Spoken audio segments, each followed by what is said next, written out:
Well, the action continues here ahead of the women's final. We're here with the flip. Off you go. Up. We'll come out on O. We'll go on that side. I'm here with Caroline of Ampersand. Caroline, you've had 3 big days of games, of rain, of sun. How does it feel for the team to make it to the grand final? It's obviously really exciting because it's 2 teams from the same club. We've had like a really incredible season. It's been a lot of hard-fought games, especially this week, and there's been a lot of, grit shown by our team. So we're really excited to come out here in the grand final against these guys and show what we can do. What's the strategy behind maintaining grit, especially against a team from your own club?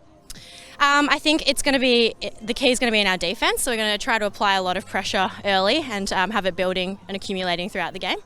That's probably our key focus area for this game. Fantastic. Thank you, Caroline, and good luck for the game. Thank you. We're to Daniel now. Yeah, I'm here with the great Kat Phillips. Kat, doesn't matter who loses here, Ellipsis wins. What's it like to have both teams in the final? Yeah, we're really proud of the work we've done to develop up the club to get to the point that we're here today. I think at the end of yesterday we had a moment with our team and their team to reflect on that and be really proud. But obviously today, we're here to win and we both probably want it even more than normal. So bragging rights now, ahead of your WOC campaign, with both teams playing now on the live stream, will performances in this final determine selections for that WOC team? They'll be a part of it. We haven't picked the team yet, but we're not picking the team off one game, we're picking the team off the whole campaign up until here. But definitely will be good to have a look at how people perform under pressure on a live stream with the crowd. Great, thank you very much. Good luck for the match. Thank you. We're going to go to a quick video and then we'll be back with your commentators for this match.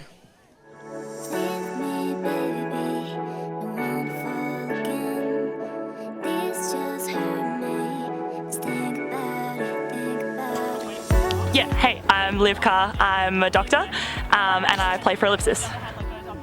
So I started playing in Hobart at Hobart Social League. Ended up taking a break from my uni degree to move to Melbourne to try and play for Ellipsis and play more frisbee. So got in 2019, that was my first year. And I've been playing for Ellipsis ever since then. Sometimes long distance from Hobart, but now fully in Melbourne. We split into 2 full proper teams this year. We wanted to challenge ourselves even more this year. It's a WOC year. We want to kind of do the best we can when we go to World Clubs in Cincinnati in July. So we thought that the more competition we could get from between ourselves and from the other teams would be best. So yeah, hence 2 teams this year.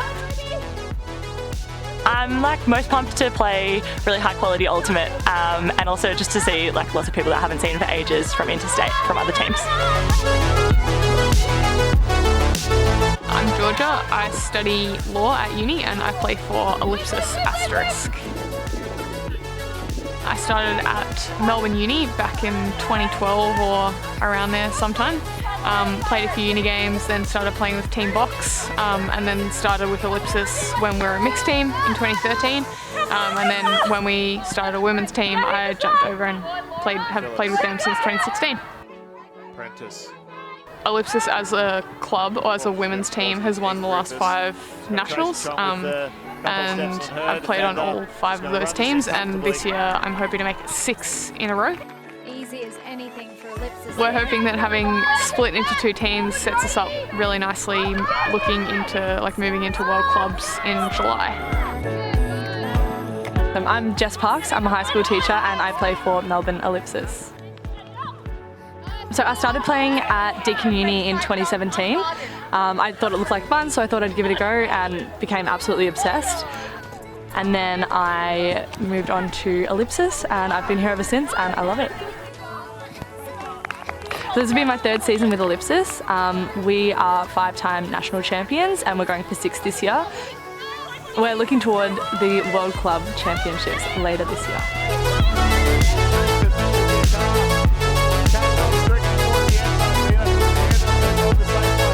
I'm really looking forward to matching up against a couple of teams that we maybe haven't played against before. I think the thing that I'm looking forward to most is just having time with the team and getting to hone our structures, improve over the weekend, and hopefully come out with the win at the end of the day. I think it's going to be tight and I'm really pumped to see what happens at the end.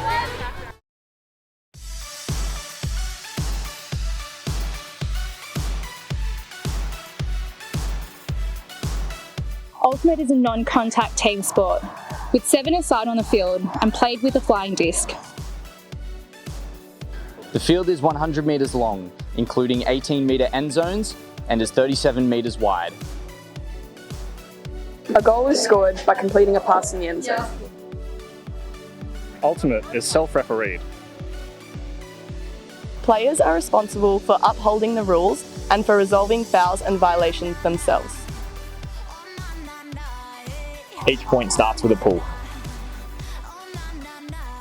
Teams line up in opposing end zones, and the defensive team will throw to the offensive team to start play. After every goal, teams swap ends. The team that scored starts the next point on defense. The disc is moved around the field by throwing it to teammates. Once players have the disc, they set a pivot foot like netball or basketball and can't move from there. Players have 10 seconds to throw the disc. This is counted out loud by the closest defender. An incomplete pass is a turnover, no matter who touched it last. When a foul or violation call is made, players will discuss whether they agree on what happened. If they agree, the call is uncontested and the fouled player retains possession. If they don't agree, the call is contested and play resets to where the last completed pass was. If a player anticipates a collision with another player, they can call pick to pause the play. If the pause didn't affect the outcome of a throw, play resumes. If it did affect the outcome, play resets to the last completed pass. First to 15 goals wins the game. If the game clock reaches 100 minutes, time cap is called and the score target is reduced to one more than the current winning score. For example, if the score at time cap is 12-10, the new target score is 13. You can't run the clock down. Teams have to score the last goal to win the game.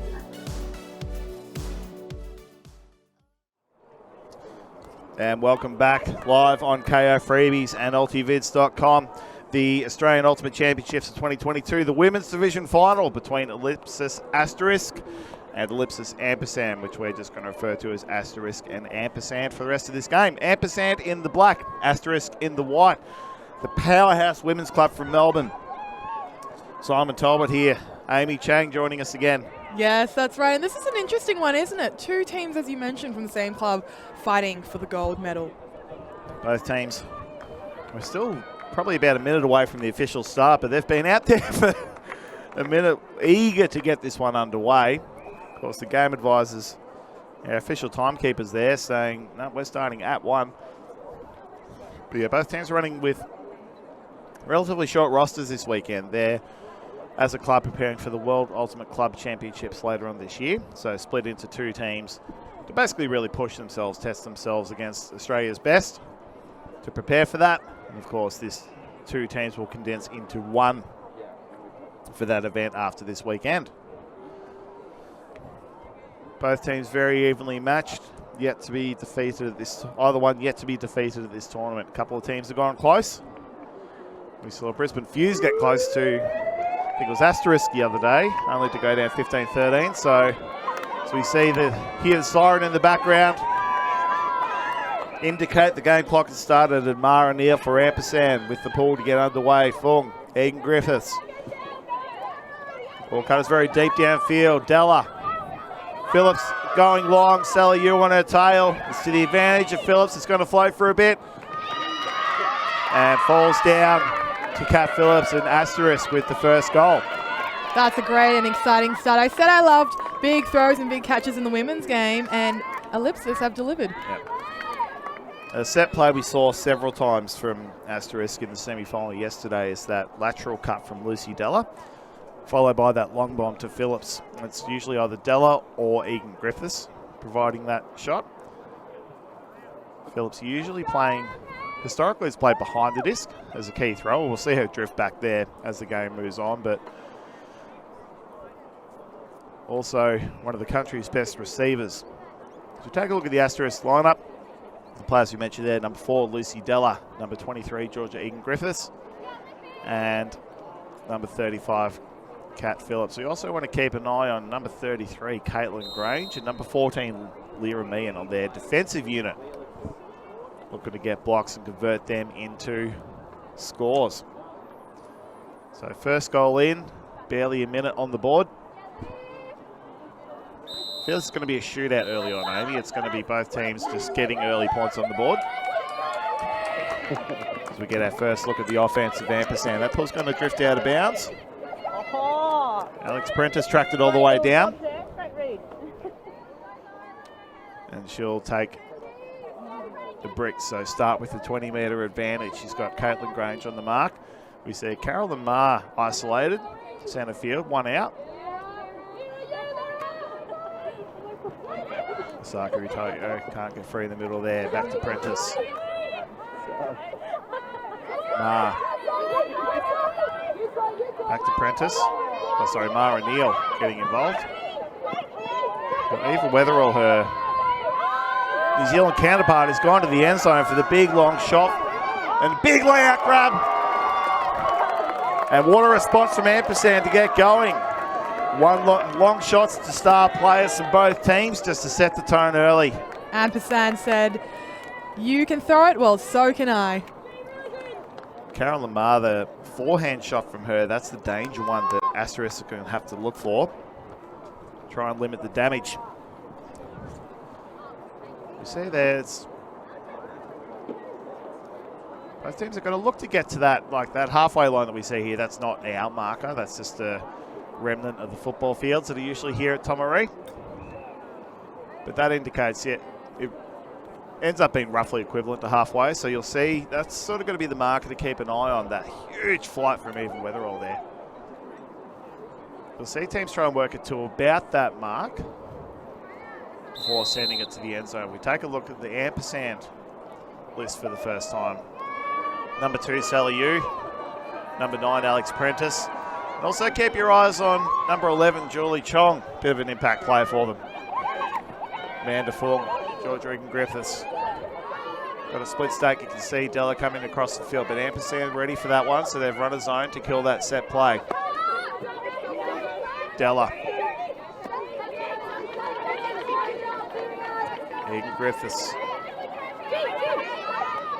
Big bladey forehand throw out to Phillips, who's drifted back behind the disc.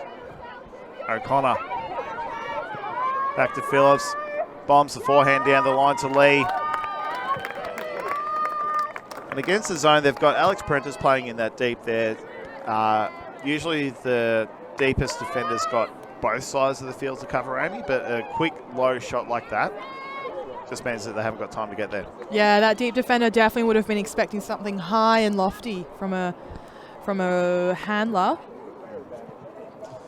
And it was good to see Ampersand responding to that first play by throwing that zone defensive look to kill the set play, but it's just going to be too easy for Asterisk to work around that, so maybe try something like start with a zone to kill the set play, then move into a match defense.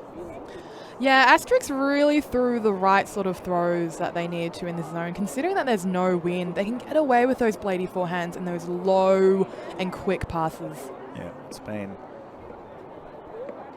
grey and rainy all weekend, but the sun has come out. It's heating everyone's backs up. It's probably maybe low 20s now, temperature. So great conditions for a game of Ultimate. Between two deserving teams to make the final. And there's old mate, that Kookaburra. If you're joining us only for the first time, that Kookaburra's been keeping a watchful eye over anyone in its territory this weekend. Neal fields it to Prentice.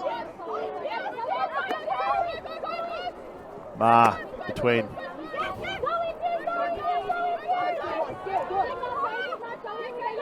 Toyo heading deep towards the end zone, but still working those lateral moves. They got to about that halfway point. Anderson to Marr.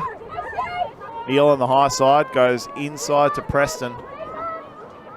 Asterix have got this front corner well covered. No numbers on the high side, just no movement upfield for Prentice. So Preston's heads deep, between comes to the high side. Neal having to get low. Are playing out of the stack, just really directing traffic there, telling people where to cut and when. And a pick called. Good defensive pressure here by Asterisk, particularly on the thrower. Not letting them get anything easy.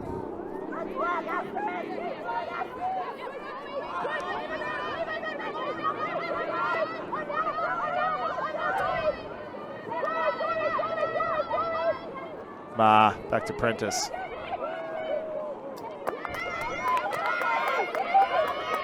As you said, good defensive pressure. It's too good. Calls the turnover.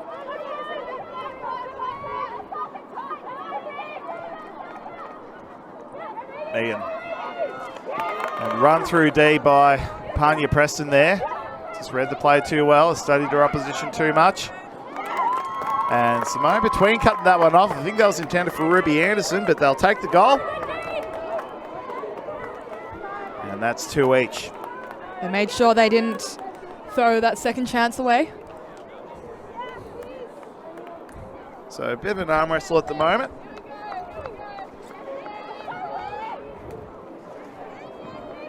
So we see that great grab from Mara Neal there.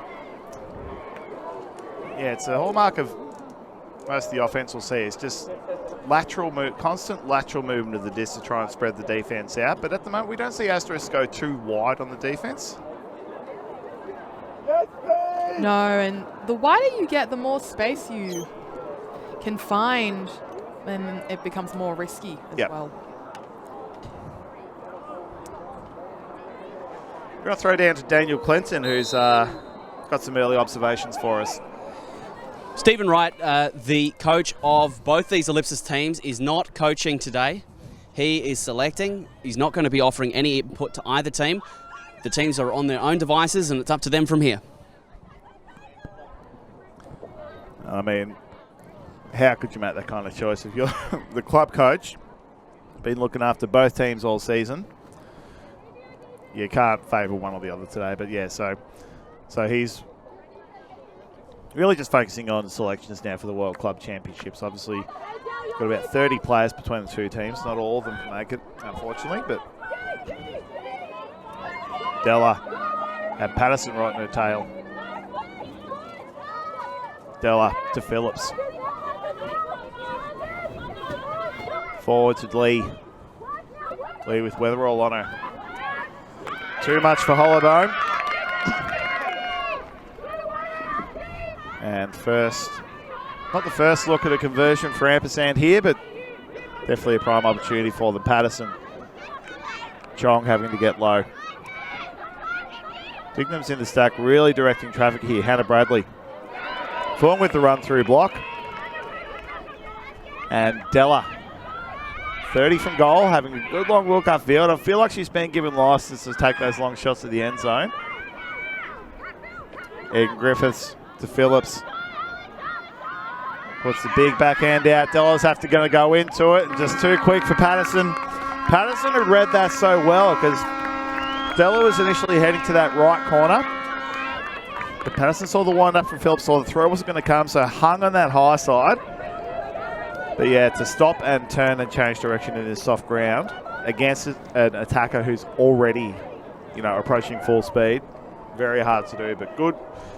Great to read it, but it's another thing to get to it. Yeah, well done by Fung there too. So quick off the mark and to get that intercept to allow the team to score.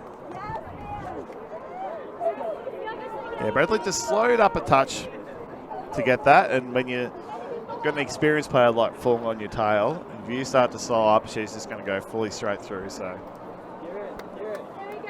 3-2 the score. Neither team with a real offensive advantage now. Asterisk now technically do, but still very early in the game. Running at about 2 minutes per point here, so it's fairly quick old game. We've only seen, 3 turnovers so far. So clean, crisp offense for everyone. Ball goes up. Prentice. Mar. See a zone look here, clogging up that centre space.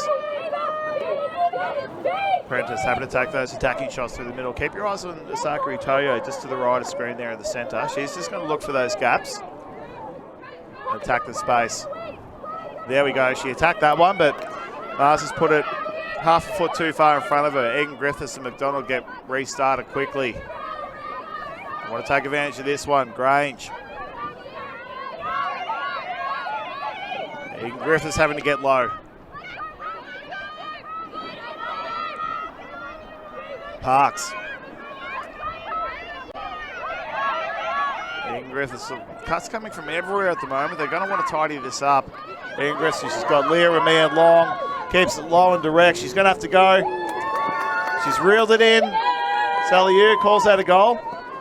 Pick has been called in the stack.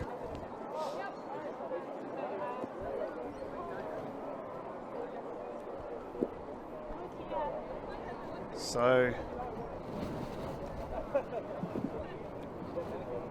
the outcome of that, I think it means so you was trying to track Meehan and got disadvantaged by having to slow down the stack. So I think there's discussing what the outcome of that should be, whether, because if the disc, yeah, so she's retracted the call because obviously she's going to let the pick stand.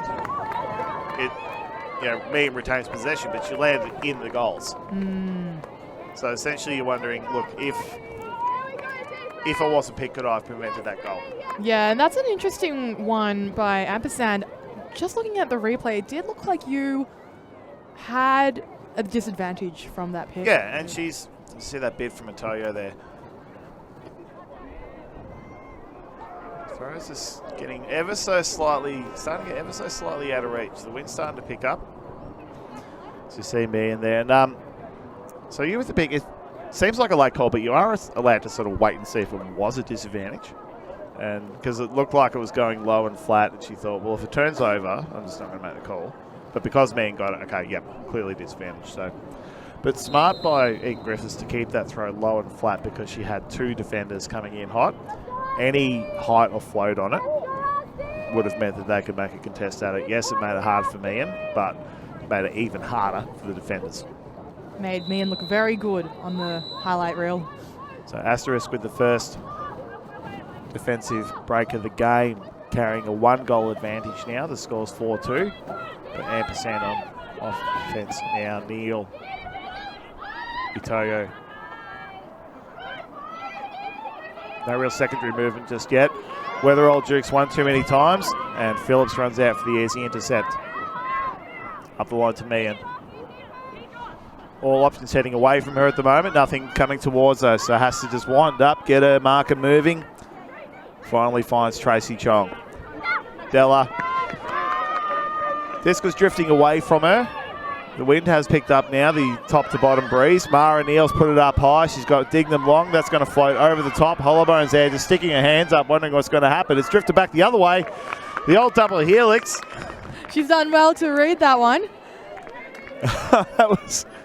I didn't even have to read on that one. Dignam was just able to run that and track that. Hollowbone was there. She was just... I could see Hollowbone just following Dignam going, well, you're going towards it, so I'm just going to put my hand up in case. Because Hollowbone obviously got the height advantage over Dignam. So we see this shot again, just Chong just putting too much inside angle on it, meaning it drifted away from the throw. So you can see Dignam here, the throw starts left, then right. Hollowbone then catches wind of it and goes, I realise, oh, I'm out of position. But so Asterix were the team that got the win at the Victorian Championships earlier this year. The competitive match between the teams, and also at Canberra Cup, I think. It was a very short game. They were playing a final, but decided just to captain's agreement, play a shorter game because they had an 8-hour drive back to Melbourne. And, let's see, plenty of high energy, high spirits among both of these teams. Obviously playing with opponents that they're familiar with, but it's all fun and friendly now. But everyone on this club is super competitive. So when it's going to come down to it, I think we'll see a bit less of this and a bit more ferocity. So that's right. I think this is going to be really interesting. You've got both teams coming out with defensive zone looks. Obviously, the other team will be able to understand what they're playing and play through it. So we can still hear. On D, our intensity is really good, but we know we'll have another ampersand level. Okay? And they have not seen that level of D intensity. We are going to show them. Okay? Here we go. So we can hear Captain Alex Prentice there, ampersand, saying they haven't seen our best yet, and wholeheartedly agree with that. I think other teams really shown their best there. Meanwhile, in the Asterisk huddle, Dan Clinton, what was happening there? Well, there's no love lost between the two teams. They might be sister teams, but Cap Phillips asking them to lift. This is where we crush them. They're crumbling.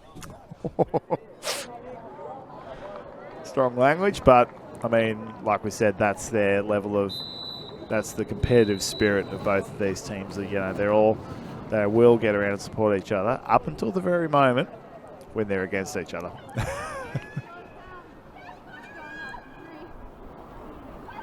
Of course, an Asterisk got the win over them at the Victorian Championships. Ampersand were without Neil and Weatherall, so far more balanced this time around. Phillips. Bit of a zone look, but paying plenty of close attention to the main throwers, Egan Griffiths and Phillips, so Della. Shot through the middle there to Fung. Wide to Phillips. Got two cutters heading deep to open up the space, make the defence cover more of the field. And Fung's caught that. I think Ma also thinks she had a hand on it. And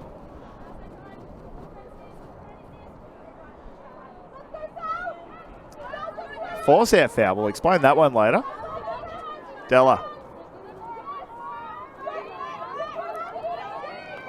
And too low, too rushed for Phillips. Ampersand with a chance. Patterson has look at both sides of the end zone, but has Mark on her now. Ma getting across. She's got Palmer deep. Also gets Mara Neal as well. Doesn't quite jump it in. Dishes into Sally Ewer. There's the break back. 4 each. Much faster movement of those lateral passes from Ampersand, which is just makes it a lot harder for Asterisk to cover, Amy. Yeah, definitely. And along with this wind as well, the Ellipses are doing very well to adjust their throws for this wind. You usually see less skilled teams struggling to get their discs where they want them. Keeping it flat and direct. No sort of float on the throws, thinking, let's let them run onto it. Just get it into their hands immediately. That's right, aiming at their chest or the most catchable area. Yep, the defense can't take it when it's in their hands. Now, just quickly back to what we said, that force-out foul on Amanda Fung. So what had happened was Fung had landed out of bounds, like on her foot on the line, but only after she was contacted by Ma. So that's called a force-out, and when the contact results in you stepping out of bounds. So that's treated as a foul. Uncontested, Fung retain possession. Very interesting, and of course when you catch the disc out of bounds it does result in turnover, so players will want to call that force out foul.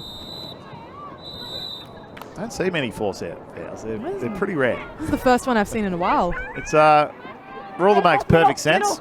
Middle. 4 each. Asterisk now with the disc with the current offensive advantage. Egan Griffiths to Della. Wind picking up now, you can probably hear it in the microphones. Force getting switched, so I think they're trying to really force those throws down the middle of the field, try and get the throws into traffic, increase the chances of a blocker and intercept. Grange. Phillips charging under. Big backhand shot out, goes under the hand of Dignam, but not over the hand of Ma. The shot at Lucy Della there.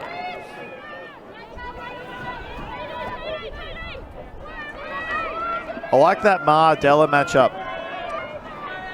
It's going to be a target. Beautifully weighted throw. Dignam had to go hard. Egan Griffiths not checking to see if she's okay. Just picks it up, keeps going, dishes back and forth. Grange gets to the corner. And this time Tracy Chong finds space. Gets it ahead of her sister Julie. And Ellipsis Asterisk hold their offensive possession to make it 5-4. You're absolutely right about that forced middle, and we can hear it from the sidelines, the teams yelling which direction to force the disc in. Yeah, so they'll give each sideline a name. The most common ones you hear in Ultimate are home and away. Home is where all your stuff is, all your bags and drink bottles, and away is the other one. So the sideline really making the decision for the markers, just to say force the thrower to throw to the home side, or away, force them to throw to the away side. And also the downfield defenders will adjust to that as well, letting them know what the thrower's taking away so that they can adjust as well. So it takes a fair bit of practice, a lot of communication. You can't just rely on one or two voices. You need to have everyone contributing to that. So a great example of whole team defense, and the sideline being you call it the 8th defender.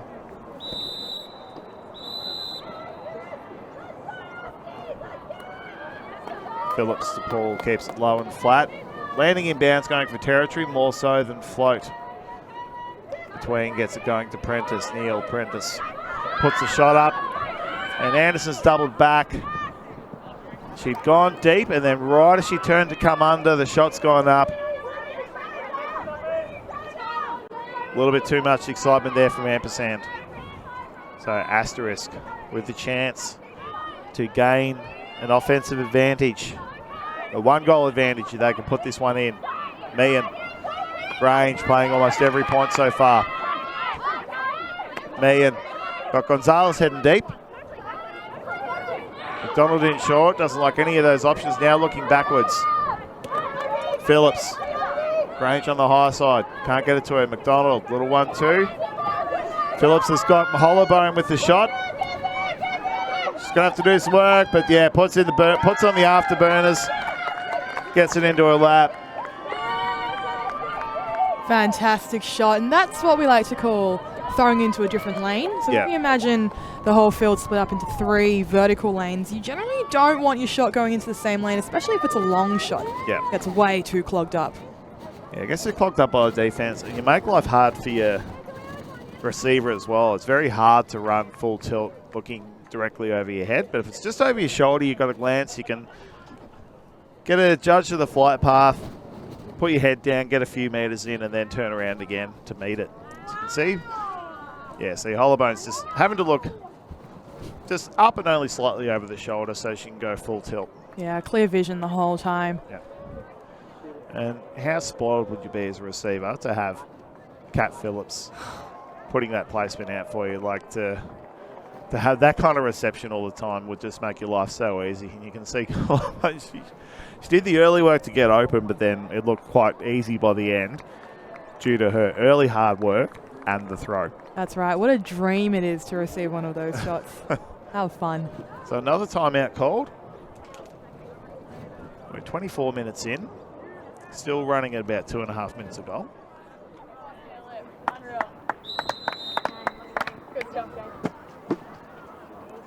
Yeah, we haven't seen a very long point yet from the Ellipsis teams.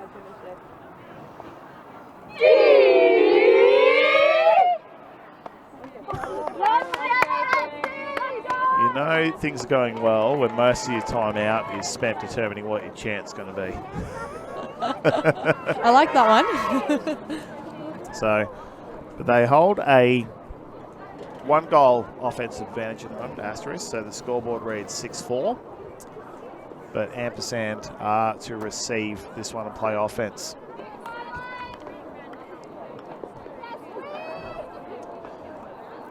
So we see Heads of State with their now infamous Live Spirit scoreboard that they've had all weekend for their games, and basically giving that sort of immediate feedback to teams. And they've been great. They've been generous enough to do it for us for the final, offering their perspective on how Spirit been. You can see them getting marked 3s and 4s, so this game being played in the right spirit of the sport. Very high Spirit scores. Both teams being fair, communicating well, and keeping their attitude positive. Prentice to Ma. Neil can't get open, got Grange on her. So Weatherall comes underneath. Ma, no one quite hitting away. Mara takes off. Sorry, Mara Neal takes off.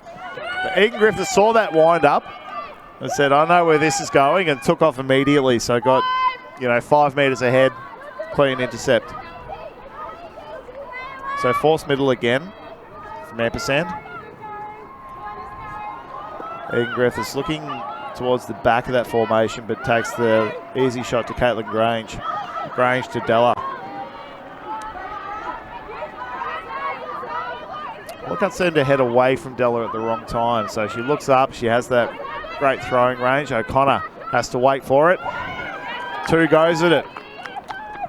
But watches it all the way into her hands. Clever play. Unguarded now. Has a good look at the middle. Centre field. Parks. Points to where she wants the cutters to go. Throws the other way. Egan Griffiths. O'Connor getting busy at this point. Egan Griffiths look for them to take that shot sooner or later. Parks has to work. It's overthrown. Ampersand get a go at offense. Alex Prentice will be the one to pick it up. Got about maybe 45 metres to goal. So defensively, we'll probably see Asterisk stack, flood this side of the field and try and force the throws to the high side that are now into a bit of a stiff breeze. Hopefully get them to float up a bit higher than they should. Neal well covered by Parks there. Shot in the middle to Mar with the no-look shot to Neal. Neal searches for Weatherall with the deep shot. Weatherall's going to have to go again. And she's landed out of bounds, unfortunately. Egan Griffiths was right there. And I think we could almost look from here and say that her first contact with the ground was with her hand or her arm. We're going to have a look at the video. She does well to run this down. Goes live. It's hard to tell, even at... We'll have another look. We've got some players gathered around us. We'll let them make the call themselves.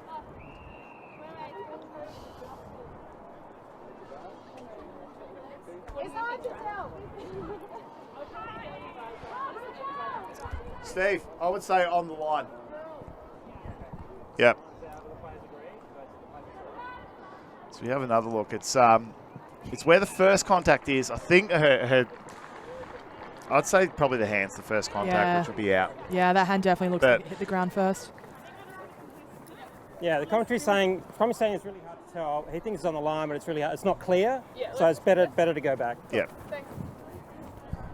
Of course, players are allowed to ask us, because we are on the sideline. They are allowed to ask for video footage. But even then, we had a couple of players from each team come and have a look at our monitor as well. And even though both teams are like, oh. So right. The right outcome here, I think, is that the fairest outcome here is it's just going to come back to the thrower because there's no clear look either way. I mean, we could forensically get into it later, but I think both teams would rather get on with the game. Weatherall. Unguarded at the moment, can throw whatever she wants. No count, no rush to get rid of it. Media looks to the high side. Mara Neal. She's got a Toyo. She's got you. Doesn't look like getting it to either of them. Instead gets a 1-2 through the middle. Looks like Asterisk also going through this forced middle look. Trying to kill that lateral movement. And Prentice gets it round the back, continues. Asako Toyo finally gets her hands on one. She's been putting in the work as a cutter. Finally rewarded with the goal, and that's crucial goal for Ampersand to stay in touch, get that one break, and to make sure that Asterisk don't continue on a run and stay in touch. Great D there by Ma, but also good by... I'm going to have another look at this. I'm not sure She goes up, leaves. Oh, now that I look back at it, I think her hand might have been down first, but I was too busy looking at her thighs and knee on the line. Right. Yeah. But yeah, I think it's super slow. It looks like the hand was, but anyway. So tricky with that. And what we talked about beforehand, where we liked what Ellipsis were doing with moving the disc laterally. Yeah. And we also talked about the risks of moving it too laterally. And we saw that with Asterisk just overthrowing it and the disc going out of bounds. Typically you set up 1 thrower always behind the disc so you can get across the field in 2, sometimes 3 passes. Sometimes if you're feeling ambitious, you can just do it in 1 pass, hit it just 1 look straight away all the way across the field, which when you're throwing with the wind can get overcooked, especially if you're trying to pin it right on the sideline. So another timeout was called there. With shorter rosters, both teams are really going to look to use every break they can get. Daniel Clinton was down listening to the Asterisk huddle. Yeah, Kat Phillips touched on pretty much every cliche in the book there. I think that it was more just for a breather than for any major tactical adjustments, asking her team to win with their legs.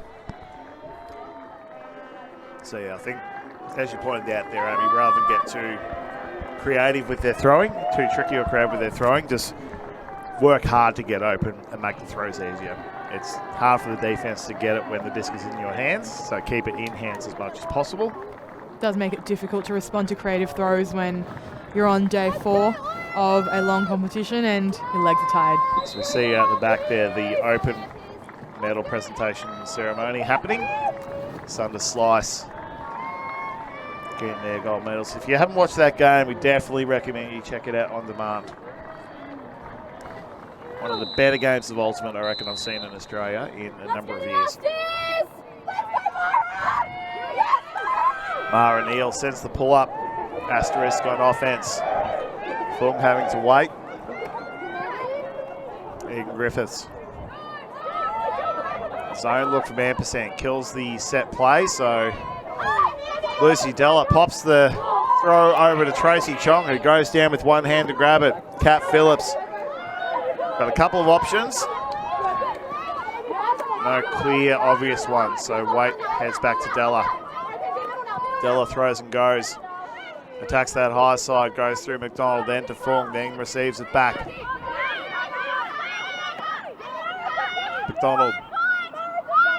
No one on that high side, so someone's going to have to come in and meet her. And Della with another hammer.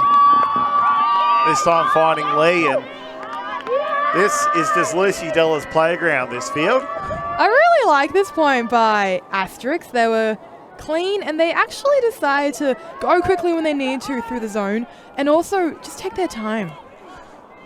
As we see, oh, no, look, no hesitation from Chong there, so I'd say she's confident she got a hold of it, and no one else had anything to say about it. So I've seen Della play for a number of years now, and watching her play throughout the season, she wasn't taking those kind of shots all the time. I feel like she's been told this final, just go off the hook. Let's see where that upper limit is. Yeah. She's the kind of athlete that will just get an invitation like that and won't take long to respond. Fantastic. Right, top arms all the way. Let's do it. I want to see more shots like that from Della.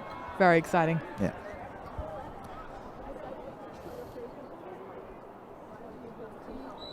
Della, a fixture on Victorian age group representative teams for about the last 5 or 6 years. As is Zoe O'Connor on the screen there, this time coaching the under-18 team this year. So the pull lands out of bounds. Mara Neal, one of 2 New Zealand imports for Ellipsis Ampersand. Zone look here, Jess Parks on the mark, and you can see Caitlin Grange in the middle just clocking up that cutting space along with George Regan Griffiths. Yep, dangerous play there called. So the leading pass went to Alex Prentice. George Regan Griffiths went in to have a bid, and Prentice has pulled out of the contest because she feared the collision. Egan Griffiths agreed straight away that, yep, I probably shouldn't have gone for that. So it's treated as a foul. So treat it as if it happened, as if the collision did happen in terms of the rules interpretation. So that stays with Prentice. She gets the 1-2 with Eva Weatherall. Sends it to Itoyo for her second goal.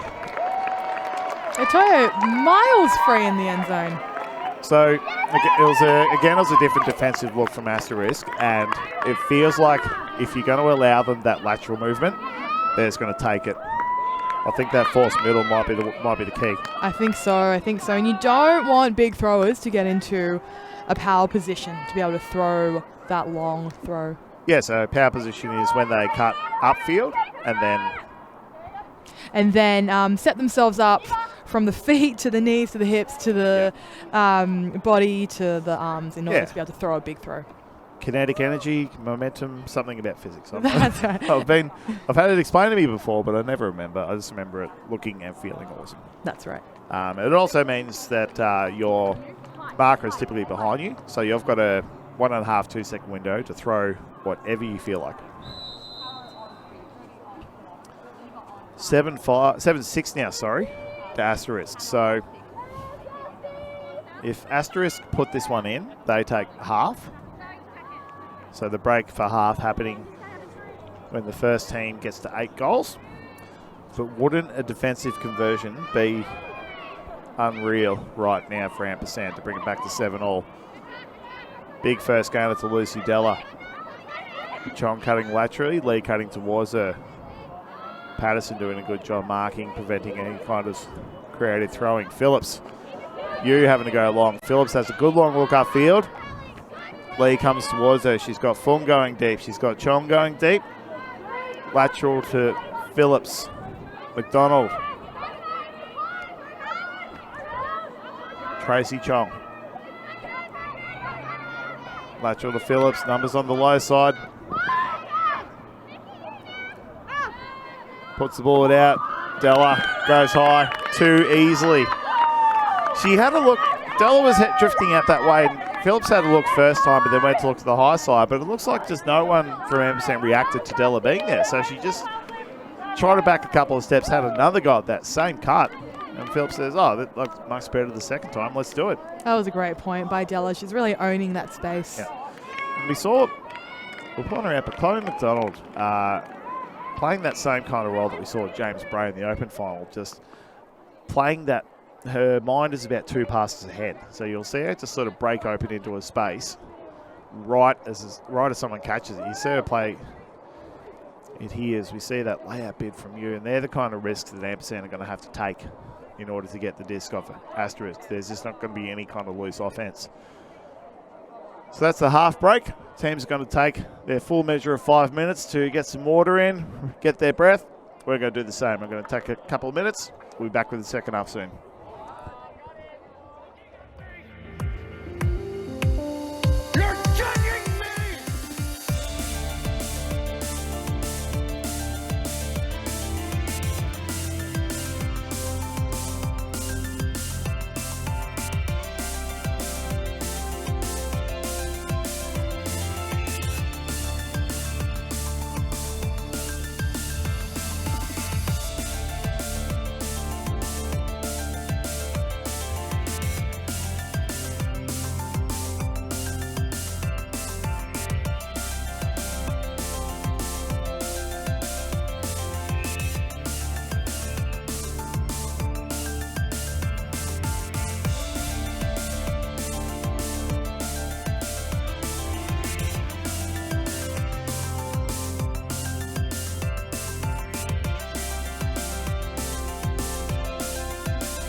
What's important?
Well, ahead of the second half, I've managed to grab Eva Weatherall, one of the NZ imports for Ellipsis. Eva, how do you come back into this game?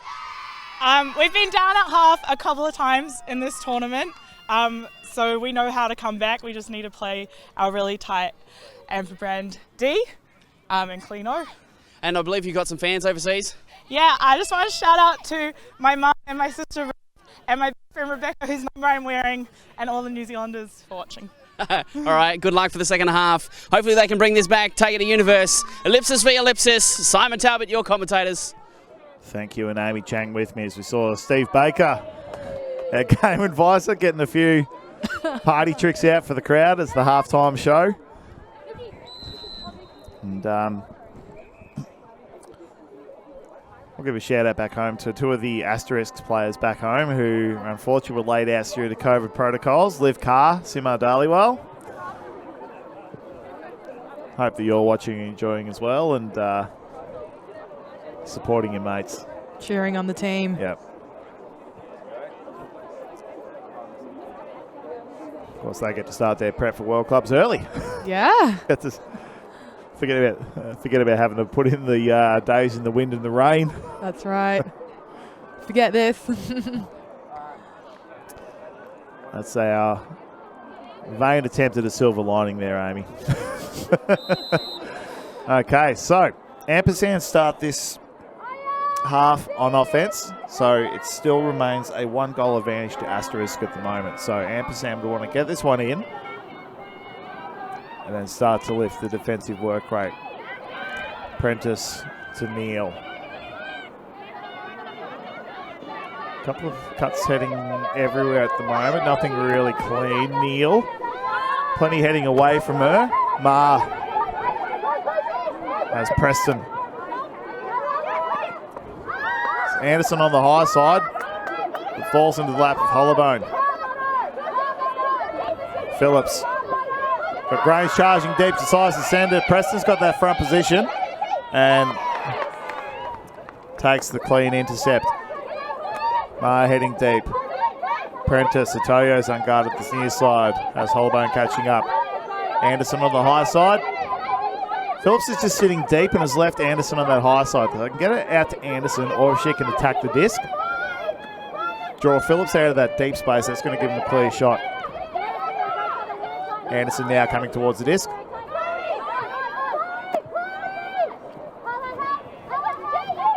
Wants to look centre field.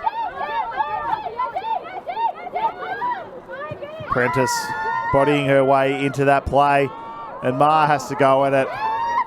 Trailing edge, heading away from her. Difficult catch to make.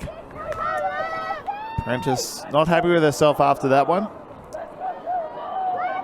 Probably just should have tried to work about another 10 metres downfield, Amy, before that shot. Yeah, looking a bit zealous on that one, and the wind picking up as well, so that wouldn't have helped that throw. So Asterisk with the chance now. Meehan. Phillips. Grange heading deep again. Goes towards the disc. Preston takes a grab at it, but Grange wrestles it back out of her control. Doesn't wait for any kind of stoppage. Meehan winds up as Egan Griffiths heading deep. Has got Prentice with her. And Egan Griffiths keeps the body in place. Does not allow Prentice a good look at it. And now becomes a 2-goal offensive advantage with the margin now out to 3. Asterisk 9, Ampersand 6. The Asterisk team determined to get that long shot into the end zone. Yeah. And just Asterisk, once they get the disc, they're just not going to give it back. They're really just, I mean, we had 2 looks at it there. So we see that shot go up again, but that just, right idea, but just way too short, and it ended up just meant that Pania Preston there just had the positional advantage. And that shot to Ma just probably would have come off on day one, but, you know, softer ground, softer legs. So we see Grange got that. Preston thought she had a hand to it. Grange did not want to wait for the call in the chat to happen. She wanted it now and got it moving. And it's a great backhand shot from me, and I'm not sure who was on the guard there, but you just do not let Meehan throw what she wants, because she will to great effect. Been playing Ultimate since think about 12 or 13 years of age. Wow. So still quite young herself, but you know, the career of a veteran. Sends the ball into play. Prentice. Neil gets it moving to you. Itoyo. Cutting away from her. Noah can cope up with Mara Neal at the moment. She blows the hammer. Doesn't unleash. Just goes a short backhand shot to you. They're now going with the forced middle again to really hold Ampersand up, which is probably the smart move. And the outside shot, see, that's the one that they're trying to force them to do, and that's how they're going to get the turns, is forcing them to take those either shots out the back or those shots too far lateral like you were talking about before, Amy.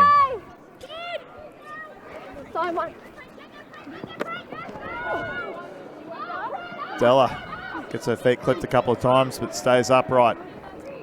Meehan, she's got Fung going deep. Thinks about it, heads back. Della's got Phillips one out with Everall on her tail. Meehan. And you can see Amanda Fung, every time Meehan gets it, she's coming in from the right of screen there now in the long tights. She's just backing her throwers in. She heads deep every time as that one gets overthrown. Again, lateral pass overthrown. Mara Neal to start play, 35 from goal. She's got a Toyo heading deep, you coming underneath.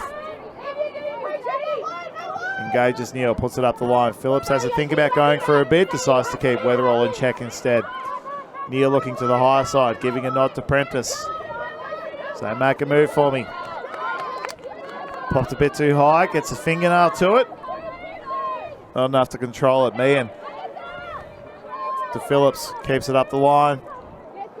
Della comes in to meet it. He's got Parks on the low side. Now heading to the high side. Meehan doing what she wants this point. Phillips now up the line. Weatherall can't keep up with her. 5 from goal now. Pings out to the high side. Chong's going to have to do some work. Reins it in. It's a great shot. For the 10th goal for Asterisk. Asterix have really taken this lead and they've just held on to it and they've kept going.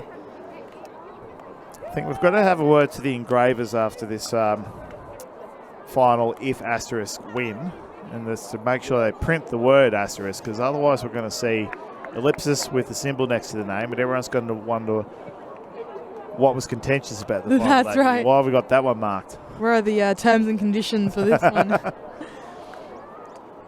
Bit of fatigue showing from both teams. Yeah, as well. I think it's really starting to be a day 4 kind of effort at some points. And yeah, again, we mentioned before the shorter rosters, like both teams only had, they went to the season with 16 each, but obviously COVID protocols, injuries, unavailability, being an amateur sport, reduced them to, 14 and 13 each. 16 each is still quite actually a short roster for nationals. It's extremely short. And that means you're going to be playing, roughly 12 to 13 points each per game, covering maybe, 400 to 500 metres of sprinting each time. It all adds up. With no real rest and recovery time. Maher with a fantastic shot to Dignam. There's a no-look blade over the top, and Weatherall gets the 1-2 from Dignam. Dignam goes high. Well, wasn't that well done? Yeah. Great move to pull the defensive unit over and play some offense there, just to change it up. They haven't had much time on the field, so probably fresher legs to get out there and give it a go. And so you'll probably see a few of the same players take the field again for this point. Or it could just be a reversal where they want to put like the likes of Maher, Prentice, probably Patterson as well, on to play defense to try and start making those attacking moves now. Otherwise the game's going to run away from them. So wouldn't mind seeing Weatherall play more offense for them. Both teams doing a really good job with this soft mud in the middle of the field. Mara Neal's come across to play defense as well, as has Sally Yu. So yeah, starting to change up lines and really start to think more about what's going to happen late game. I think Asterisk will take the same opportunity too. I think we've got Jess Parks, usually a defensive player, coming over to play offense. Gets some time on the field, gets some experience in games with big moments. Fung. Quick movements back and forth. McDonald gets it moving to Teller with virtually no spin at all, but Teller short of the catch. Lee receives from Phillips. Egan Griffiths. Phillips. Della. Egan Griffiths. McDonald's there, but happy to just go the 1-2 with Della. Della with a hammer shot. Yo gets a fingertip to it. Saliu was ready for that one. She spotted it up. She saw Fung loose, and then Della's arched it back, and Sally realises this is going, so goes full tilt at it. Reins it in. Neal, 64 from goal. Patterson floats it out. Allows you to gain some metres. Mara Neal, no one coming towards her. Now has everyone coming towards her. Patterson. Forbes. To you. One-handed grab. She's got Hannah Bradley going deep, but Lucy Della's there. Bradley needs to come underneath, get Della out of that space. And Patterson has Lee going long enough to distract Chong, who makes a rare handling error and puts it down. So Ampersand need to cycle through more cutters, Amy. Get someone to get those defenders, stop them hanging out in the deep space, taking away their long shots. Yeah, that's right. Egan Griffiths doesn't bother walking it up to the front of the end zone, picks it up and moves it to Phillips straight away.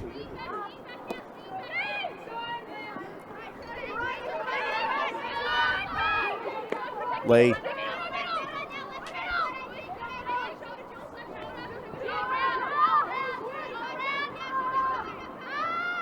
McDonald. Fung, they're through now. Lee, she's put that too high. Saliu's got underneath it. Lee with a fantastic grab. Sends it out to Della. Della's all on her own. Takes a one-handed grab. She's got a few coming towards her. Looks to dish backwards to Jess Parks, who goes forward to Amanda Fung. Parks is doing the team thing there. Rather than trying to crowd that open space, she decided to come in behind and provide that backwards reset option, keeping that space free. So, smart play by Jess Parks there. So we see this D from Sally Yu again. Not a huge piece, but enough to bring it to ground, and that's all you need to do. Bang.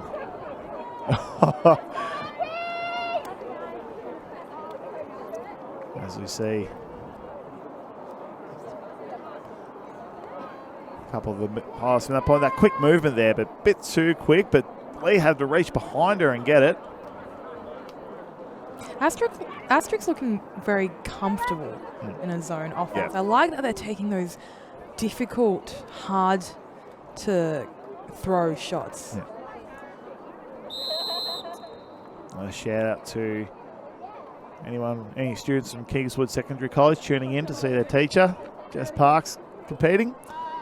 Kingswood winning the Spirit of the Game Award at the recent Victorian High School Championships. Ah, congratulations, Kingswood. Yep, so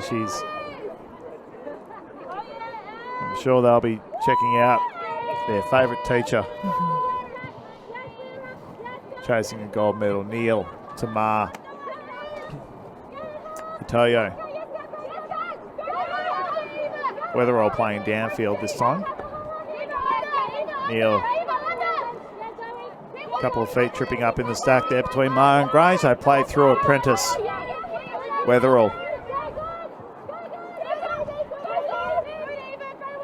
So a pick called. It's that next cut that comes from those power positions that Ampersand are lacking at the moment. Just I'd put it down to mental fatigue. Just the reaction time has sort of gone from immediate down to sort of maybe a second, and that's enough for the defense to circle around you again.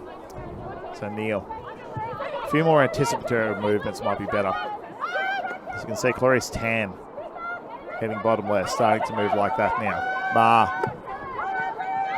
Kayo one out with me, and Anderson working to get open. Now Neal's going into the space.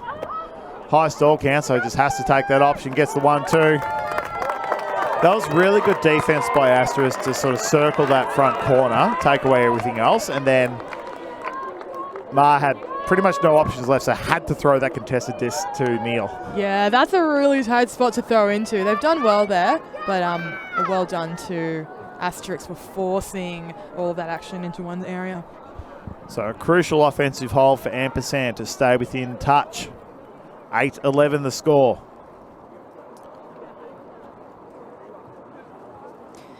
Ampersand will need to pull out something spectacular to bring themselves up to 11th. Yep. So they can see who they're pulling to the line now. Mars getting out there to play defense, as is you, Patterson. With some other fresh legs on there. Ruby Anderson, Michaela Dignam's there, Alicia Ung, Hannah Bradley, Jodie Palmer. Asterisk sticking with the offensive unit. It's just been getting it done. So Ampersand should try either a shorter pull or let it roll out of bounds, because the quick early move from Asterisk just means they're on the back foot the whole time. So I reckon conceding some territory in exchange for earlier lock-on of defense. Like, it's a outlandish tactic, but worth a crack. Egan Griffiths. Della. Mars 2-on-1 out the back here, but Della holds it up. Centers to Fung. Fung across to Phillips. Phillips has Parks deep, Lee short. Sends back the other way. Forbes nearly gets a fingertip to it. Keeps working at it. That block will come. McDonald upfield now. Egan Griffiths attacking. Right on that doorstep now. Puts the big looping backhand out over to Phillips. Phillips has Della. Patterson's got that low side covered, so they're going to have to go back to the high side. McDonald has Lee out there. Ball circling back to this near side now, getting pretty crowded here. Phillips just drifting out to that high side. Parks. Egan Griffiths. Phillips. Good coverage by Caroline Marr. Lucy Della toes it in. Perhaps they should have gone with your outlandish suggestion, well, Simon. I mean, I'm not a top-level coach for probably a very good reason, Amy. But it's that early movement by Asterisk it's playing the game aggressively. It's really just getting those couple of passes off straight away before the defense get down there to set. And the defense is just having to react to everything. They can't take control at all at that point. So a timeout's been called by Ampersand, again, probably just for a rest.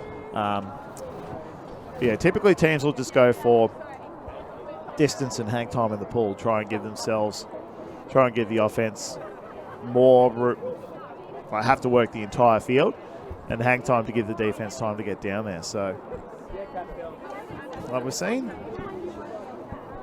another tactic it's reminiscent of is at the World Championships, Japan versus the US a few years ago, where Japan would send the pull-up and would just not guard the US at all until they got about 2/3 of the way down the field. The reason being, they gave up a lot in height to the US, but could really defend the shortcuts very well. So rather than let them just take the long shots by putting the deep pull-out, they just go, right, just work it up halfway and you're in our territory now. That was crazily effective. So sometimes you do need that kind of different thinking, especially in a final. It's like, let's give it a crack, because, I mean, if we keep doing what we're doing, we're not going to win. And if the worst outcome is that we try something that doesn't work. At 8-12, I think Ampersand do need to start considering some different options. Yep. You see Captain Alex Prentice at the top left of the huddle really starting to implore a team to deliver more. Of course, with the expansion of the two teams, quite a few new recruits joined Ellipsis for the first time this year from other clubs around Melbourne and Victoria. So, and the old sort of iron sharpens iron. It's lifted them to a higher standard of play pretty quickly, as you would in that kind of environment. It's either keep up or keep out. Yeah, it is great to see them investing in younger and newer players. So we see crank there out of Wollongong, having finished up their tournament. As we see Alex Patterson and Jess Parks, long-time teammates. Not sure how much they enjoy having to go head-to-head with each other. I think I'd rather be out there wearing the same kit, or the same coloured kit. Liramian sends the pull-up. Couple of free passes available to Ampersand. Prentice. Itoyo. Weatherall just parked in the middle there. They'll probably wait till later in the point to make a proper attacking move. Prentice. Gets the shot across. Good shot down to the high side by Hollowbone. Takes a long look upfield, goes over a couple of heads into the arms of Preston. Preston about 8 or 10 metres from goal, looks back to Neil. Neil's got eyes for Weatherall, can't see her though. Prentice between. Fakes and gets the whole defence moving, but unfortunately the whole offence moving that side as well. Neil gives a nod to Prentice, says go inside for this one. Grange making good play at it. And Weatherall just beats O'Connor to that front corner. And a good steadying goal. So 9 goals to Ampersand now. But Asterisk to receive this and only need 3 goals to take out the gold. I've been enjoying watching Preston's cutting movement. She's bailed out her team on a number of times and has also helped out on defense. She's been cutting really well. Yeah. And we saw, I think Weatherall's always going to be targeted at that point. At some point you do need to look to your key playmakers and go, right, we just need you to get something to get you involved in the game. Of course, Weatherall and Neil, having played or trained a lot in the lead up to this tournament, even they're New Zealand based, so didn't play Victorian Championships with them or Canberra Cup. So, but it's slotted in seamlessly. Like, the teams just sort of provided plenty of room for them to be the big playmakers without upsetting their own rhythm too much. So they've prepared this. Steve Wright's prepared this all well, despite the limitations. Egan Griffiths got his own look now. This time they were able to set up and get it locked on, so they've prevented that quick initial movement. Phillips has a look to the high side. Sends it down the line to Parks. Palmer comes across. Gets enough of it to get it to ground. Could this be the start of something for Ampersand? Caroline Mara's going to pick up the disc. Good central formation. Palmer at the front to open up proceedings. Julie Chong watches it all the way into the hands that time. Looks to Ma to get open. Pops a little one out to her. Ma wants to hit this low side, but takes the option from Forbes on the high side. Bradley can't get distance. Ma pops it up. Michaela Dighnam's got the step on Lucy Della. And there we go. A defensive break for Ellipsis Ampersand. This could be the beginning of something here. And 12-10.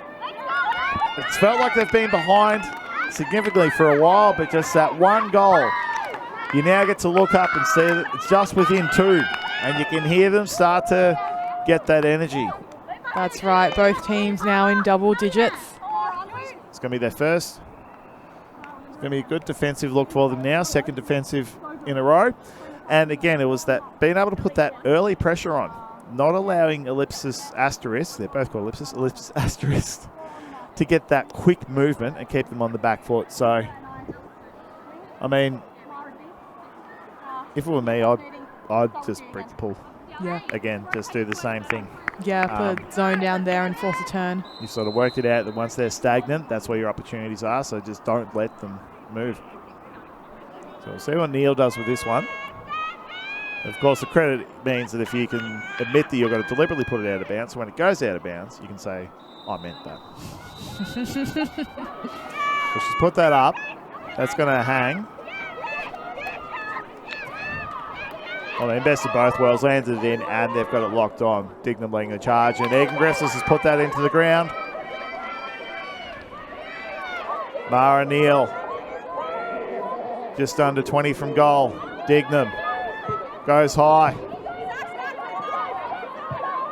Couple of options coming out of Sally Yu right on the doorstep. Mara Neal goes up, goes early, too much for her. Fong with the intercept. Getting there, getting involved. Big long lateral to Phillips, who has to wait for it. Della. Got Holliburn on this high side. Chong in the middle. Puts the hammer shot up to Egan Griffiths, who was there waiting for that one. Hollowbone to her advantage, completely unguarded. No count yet. She's got Lee on that high side. Couple of options coming towards her on the near side. Tracy Chong. Egan Griffiths with the follow-up. Looks laterally. Phillips. Lee on the high side, almost completely unguarded. Stretches out for it. Goes for Fung. Probably just one too many. Heading to that high side. Could have afforded to hang on to that for one, maybe one more. And so this is a let out for Ampersand to get another opportunity at this. We're seeing both teams really rush that end zone. Yeah. They just need to take a breath, swing the disc as they've been doing this entire game. They're really anxious to sort of, like, you get late in the game, you want the points to be over, you want the disc in someone's hands in the end zone. Neil gone. Forbes has taken off. Julie Chong, Sally Yu. Neil, back to you. They've got it to that high side, but that's where Asterisk want to pin them to. Neil's got the shot. Dignam's a long option. Forbes gets it. 25 from goal. Bradley with the high grab. Back to Neil. Ampersand starting to lift now. There comes Dignam.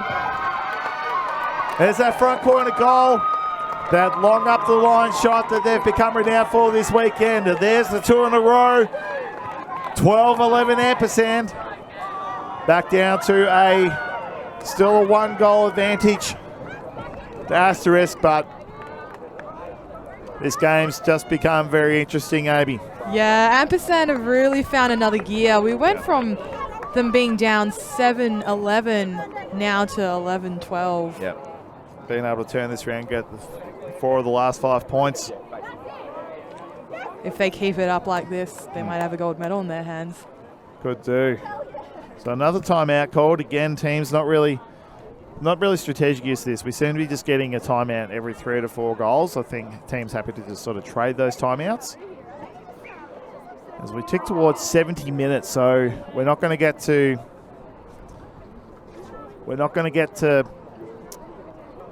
100 minutes, we don't think. It'll still be game to 15.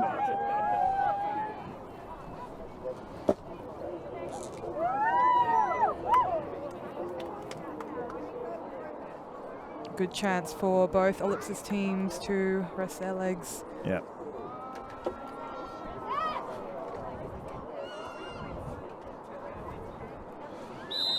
So what would be the message out there, do you think, Amy, for either team? Oh, for Ampersand, definitely. It's to keep finding that energy and that spirit and that lift that they've been able to bring to the game. And for Asterisk, they know what's working offensively for Asterisk. They know that they've got big throwers and they know the play they want to do. So they just need to find the confidence and they need to find the energy to bring that. Daniel Clinton was down listening to the Ampersand huddle. So far this season, Asterisk have had the better of Ampersand during trainings. I think that there's a bit of a chip on their shoulder. They said they don't know what it's like to be behind and playing these games. We do. We're most comfortable here. Let's win from this moment. And that's something you can take away if you've been down all season. You can say, look, this is our comfort zone. We know how to do this. This is nothing strange to us. As long as the comfort zone part is breaking out of the funk. Yeah. All the pressure is the other way at the moment. That's right. They can just go full send, see what happens. That's right. So Mara Neal to pull for Ampersand. Crowd starting to rally a bit. Don't mind an underdog story.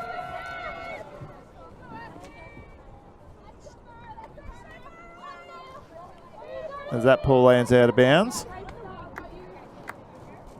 See, now you can say you meant it. This is inadvertently, I think, going to work for Ampersand. I think so. Gives them a chance to set up. So we've got... They're taking the chance to rearrange their offensive set. So Della's going to come back and handle. Phillips is going to play downfield on that high side.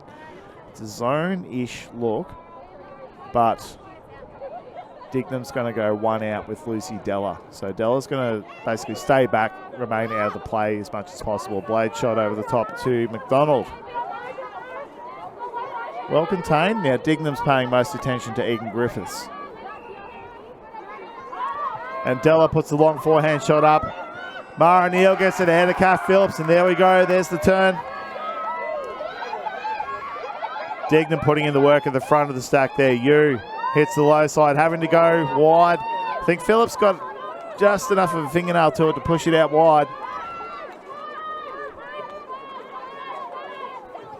Meehan to restart play. 18 from goal. Goes wide, but Della's there to receive it. Inboard to Phillips. A lot of the cuts coming at her, not many away. Egan Griffiths finds space at the front. Great response by Neal on the mark, but it gives Phillips the backhand. She's put it up high. Plenty of players underneath it. Lee's got it over. I think it was Ruby Anderson there making the contest of that. And that's a couple of high grabs for Dot Lee at crucial moments this game. So she's having a great performance, Amy. Fantastic vertical jump from Lee.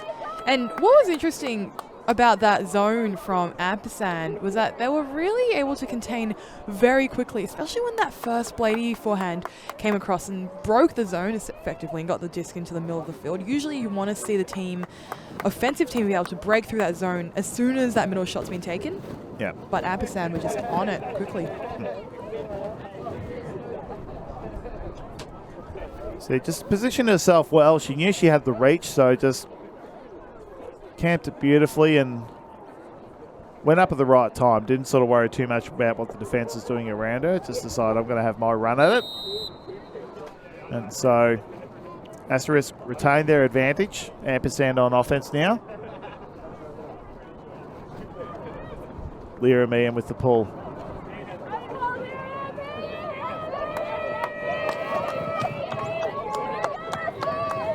No more than 4 goals left in this game. It's all or nothing for both teams. Mars looks at the intensity, starts working a lot. Isolated on that high side. She's got Preston coming towards her. Match defense here from Asterisk. They've really locked it on now, knowing there's not many chances left. Prentice. Carter's heading away, not many heading near.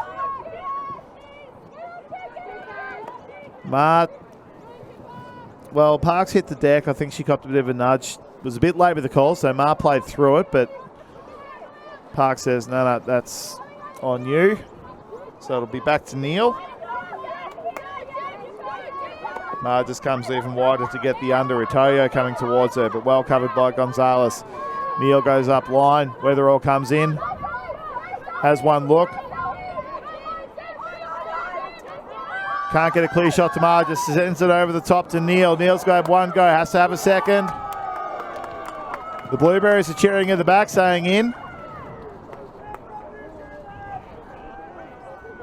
Mara asking everyone else around who saw what. I don't know if we've got a clear look at all. She had one go. She had... Oh. Not a very good one. It was pretty clear when you first contacted the disc, you think we're still in. So yeah, they were down to me. Yes, and as long as you caught it cleanly without any bobbling, I would call it in. So, I believe my feet were down, and our game advisor is saying my feet were in, so I'm calling it in. But you were right here. What was the cat? What? Did you see something? But they can't tell. It's the people here that need to. Did you see it?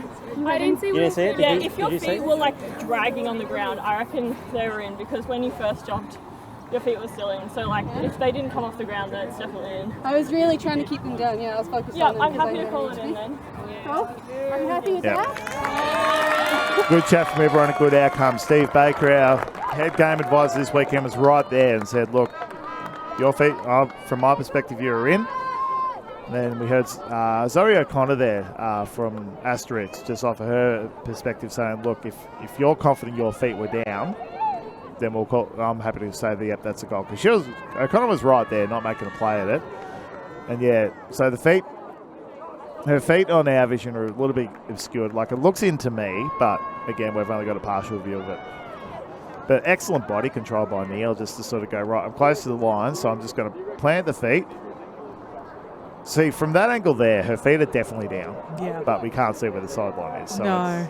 if we sort of were to see us both together, we'd probably call in. But, I mean, the players came up with what they think was the fairest. They had a couple of unbiased perspectives, so they were happy to accept it. So 13 all, but it's still advantage Asterisk. First to 15, so we're best of 3. This feels familiar. Yep, it's been an absolute shootout thus far. Scoreboard going up at a rapid rate. We're still well below that 3 minutes per point threshold for what we call a fast-paced game. They've changed their offensive setup back to the original Asterisk. So Phillips has gone up. She's sent it out. It's wide for Della. She's going to have to come in to meet it, but Carolyn Ma knew that was the play. Peeled off her defender and went for a run. Patterson to Forbes. Forbes has Weatherall there, but Phillips on the mark. Can't get around her. She has Dignam unguarded, but has looked back to centre field. Up the line. Patterson has to go long. Egan Griffiths. No time for manners or politeness. Gets it back to Meehan across to Lee, who goes high for another one. Phillips comes towards her. Plenty of cutters standing away. Della, McDonald, Fung. Meehan, centre field. 15 from goal. No movement upfield, so it goes backwards to Phillips. Phillips hits the low side. Egan Griffiths to Della. Grabs it from her knees. And that's 14-13. We're getting close now, and it's such an interesting game because these teams train with each other. They know exactly what the plays are, and because you know what the plays are, as players you can start to predict what sort of throws particular handlers want to put up. Caroline Marr would have seen that forehand fake from Phillips and knew immediately what was coming next and just took off. So, Marr's used to being on the receiving end of those, so, knows what to look for. But I think there might have been, Phillips might have got another sort of fingernail in that throw from Forbes. Yeah, that quick one, that just quick movement, just bang, bang, bang. No sort of waiting for an option, just trusting that a teammate is going to be there. And being able to throw it virtually immediately. And Della's just torn this game apart. It's just been... It's been brilliant. It's been her field today. Yeah, it really has. And another example of being able to read your own players when they're playing on another team is when Meehan took off and had 15 metres on her player and just managed to get that block. Another timeout called on. I was trying to keep count before. I feel like we're up to about 7 timeouts, but...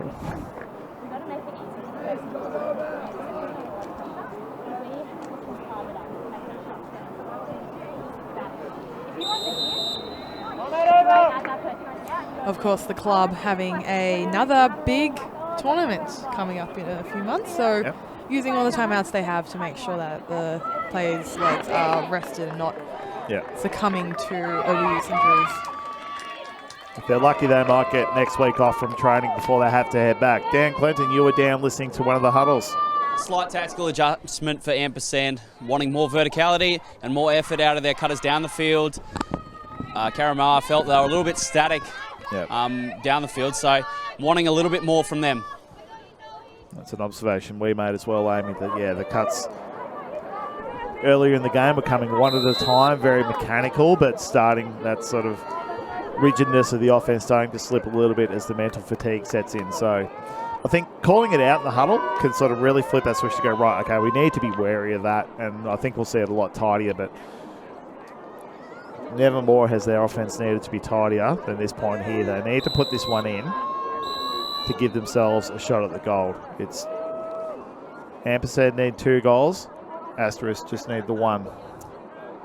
So I think we'll see them try and work it laterally. I reckon they'll try and get about halfway, and then I foresee probably Ma, maybe Neil, just taking a shot at Weatherall. So, Lyra Meehan being consistent with her pulling today. That one's no different. As we said, the defence charging down. Egan Griffiths and Phillips on the field for this one, both sitting out the back to Neil.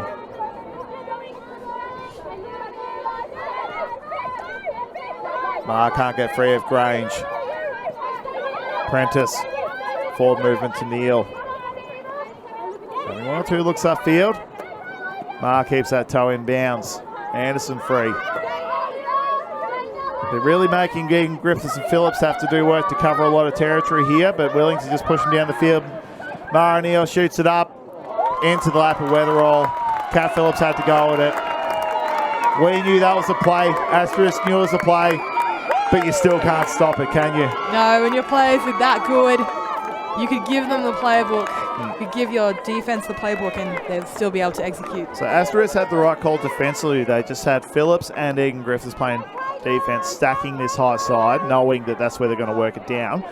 But the cutting was a lot tidier, a lot more disciplined from Ampersand, really attacking the disc, not just kind of drifting out into space and see what happens.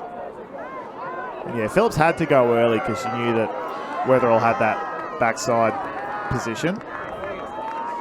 And for the second time today, Amy, it comes down to it. 14 players, 1 frisbee, 1 goal. Whoever gets it gets the gold. This is what we call a universe point, and don't we love it? And this is why you play Ultimate, for moments like this. 14 of the best women's players in the country. Glory for 7 of them, commiserations for the others. Mara Neal with the pull for Ampersand. Could we see the comeback? Or could we see Asterisk continue their dominance? Egan Griffiths overthrown it. Mandy Fung's got to go. Asterisk have the chance here. Being behind all day. What an opportune time to be going for the lead. Carolyn Ma, 10 for a goal, right on the sideline. Caitlin Grange has the mark. Kat Phillips in space. They've really sacked this near side. Short to Mara Neal. Loses traction.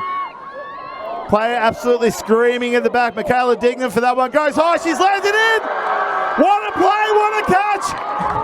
And Ampersand with the upset. They've knocked him over for the first time in competitive play this year. Couldn't have asked for a better time to do it, and what a comeback we've seen, Amy. This is what they were talking about in their timeouts and halftime huddles. They've known what it's like to be behind the entire time, and they could stand up to the pressure. And what on earth was that throw on Universe Point? We could hear Michaela Dingham screaming that she's open on that high corner. It had to be a precision throw. She had defenders bearing down on her, the sideline right there, the back line right there. She's gone up and she's caught it. Oh, and what a catch that was. The defender just barreling towards her. And what a finish worthy of these two teams. The season they've had so closely matched, yet no one else able to get close to them. We're going to head down to Daniel Quentin. Yeah, I've managed to extricate Karen Ma from the pile that just happened there. That is a massive, massive victory for you and your team. They've had the wood on you through training all throughout the year. What does it feel now to beat them when it really counted? I think I'm still processing my emotions. I just love that group of people. So I love both of those groups of people so much, and it's really special what we've been able to create. And as you mentioned, we've only beaten them once in the 7 times, 5 or 6 or 7 times we've played them throughout the season. So to get the last game at training and then to get the game now after having a really tough nationals, we were very close to losing against Fuse in the quarter. It just means a lot. It means a lot. So yeah, a bit overcome with emotions at the moment. And it's great to see. I can tell what it means to you, and it's wonderful for you all to play with such heart and emotion. A little bit bittersweet because you've taken a 6th title away from Georgia and Kat Phillips. Do you owe them a beer? Nah. No mercy whatsoever from Karen Ma. No, I'm going to throw it back to you, Simon and Amy in the booth. Thank you. And Carol Lamar, the work she's done for that club over the years, like a rookie player herself when she first joined, and to become the player and the leader she has for that club is just phenomenal to have seen that development over the years. So she's really earned that victory for them as well, and I hope she enjoys that sixth gold medal that she'll get. Well, what a weekend it's been. So 7 days of fantastic Ultimate. You can catch it all on demand on Kayo Freebies and on Ultivids. Going to give a shout out to our crew. We've got Rexy there at the controls. We've got Lyndon on the audio. We've had Dom, Joe, Katie and Martin on the cameras all weekend. They've worked tirelessly with very few breaks all weekend, so huge shout out to them. Our game advisors running the sidelines all weekend, keeping us informed of what's happening. Steve Baker, the head game advisor for Ultimate Australia. Noah Midgley, Aidan Turner, Yvette Nguyen as well. Thanks too to Anna Haynes and Jack Lilwall from AFDA, Australian Flying Disc Association, for letting us run rampant with the schedule to get the games we want. Huge thank you to Daniel Clinton and Amy Chang, our anchors for the weekend. They've can't believe they're getting paid for this. They're just getting to enjoy heaps of Ultimate all weekend. And thank you, the viewer at home, for tuning in, supporting our wonderful little sport. We hope you've enjoyed watching it and maybe even consider taking it up. If you head to afda.com, you can find more about where you can play yourself a local pickup game in the park, join a club. Always welcoming, inviting of new players to join our community. We hope you give that a look. We're going to sign off now. Thank you for joining us. We hope you've enjoyed what you've seen.